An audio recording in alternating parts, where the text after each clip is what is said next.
All right, good evening, everybody, and I hope that you are having a phenomenal Monday evening.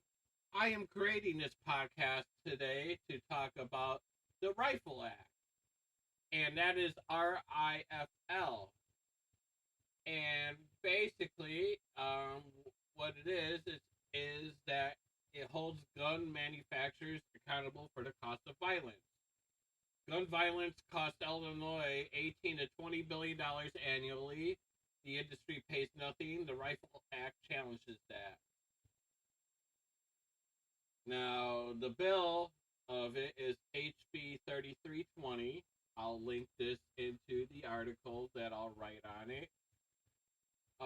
The industry profits Illinois pays. Gun violence costs every Illinois taxpayer about $1,600 a year, whether you own a gun or you don't own a gun. The manufacturers who profit from these guns pay nothing. $18 to $20 billion each year is the total cost of gun injuries in Illinois. 5,000 shot, 1,700 deaths, a typical year's toll. Manufacturer pays $0, $1,600 per taxpayer here. How we fix it?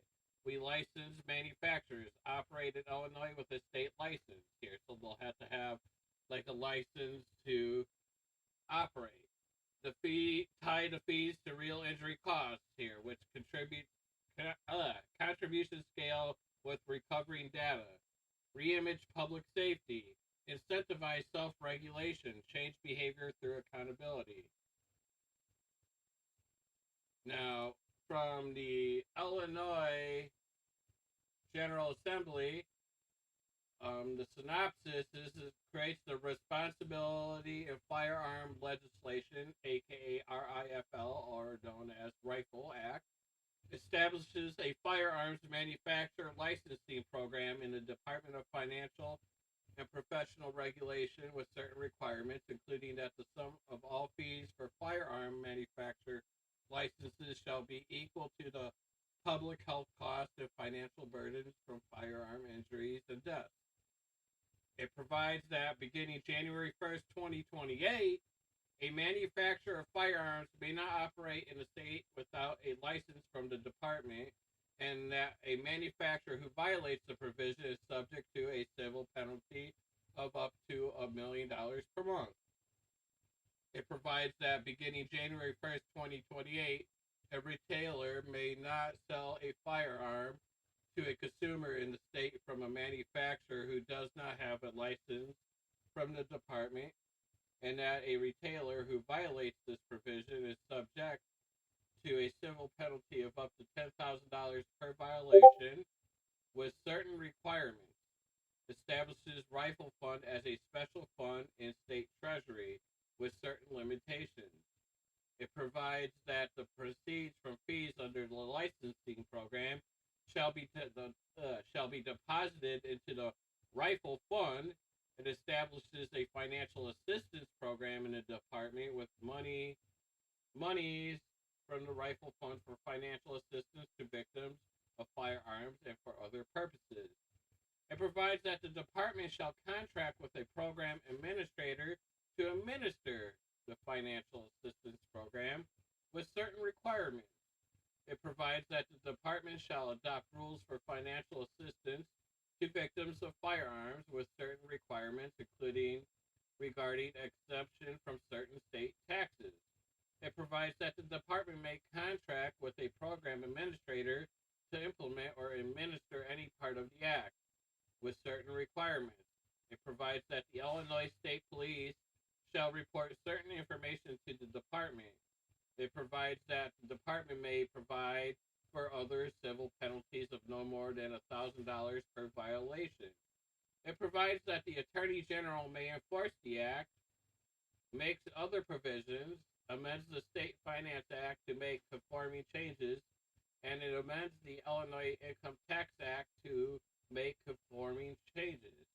So basically, because each state has to pay so much money for the cost of gun violence in each state, right?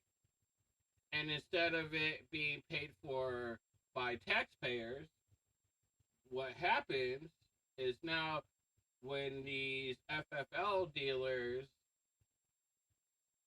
sign up to be a gun dealer in Illinois, they pay a licensing fee. And that licensing fee then gets put into basically, I'm going to say, uh, a bank account here. And people who are affected by gun violence here can apply for these funds here, right? And then if they get approved, they could use that here to help with the trauma, getting help, and other things like the funeral and stuff like that. Which, I have no problem with this here. I don't have an issue with putting this money in a account. That way, people who are affected by gun violence get money from it here, because funerals are expensive here, even cremation. I buried my mom, not from gun violence, but she had a heart attack in 2019. Cremation for her was $800. I would have to see how much it costs today for just a basic cremation. Now, as I read more into it here, to what's covered under the RIFL. RIFL funds expand support already provided through the Reimagined Public Safety Act, RPSA, administered by the Illinois Department of Human Services, Office of Firearm Violence Prevention, which currently funds survivor services, community violence intervention, case management, and high-risk youth programs across 16 community areas in Illinois.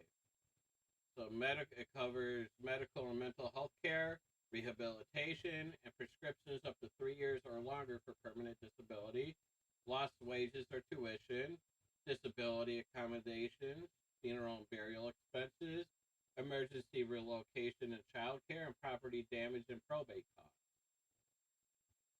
While Illinois families, hospitals, insurers, small businesses, and local governments pay with their lives and their pocketbooks, firearm manufacturers profit handsomely, contributing nothing to the consequences of their product and enjoying unprecedented immunity from federal lawsuits. And that was by Dr. Anthony Douglas. So, like I said a little bit ago here, there's a lot that goes in when somebody loses a loved one from gun violence. They're looking at having to come up with funeral and burial expenses. If it was domestic violence related, they're going to have to find relocation and child care. That's not cheap. And if the person owns property, they're going to have to get their property fixed from it here. A person's going to school, the trauma here, they might miss school and stuff here. So, and they also, a lot of survivors of gun violence needs medical and mental health care, rehabilitation from it, and usually the doctors will provide prescriptions here depending on what they find is needed.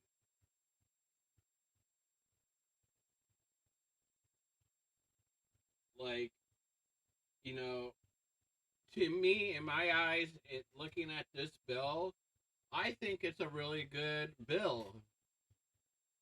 I really do.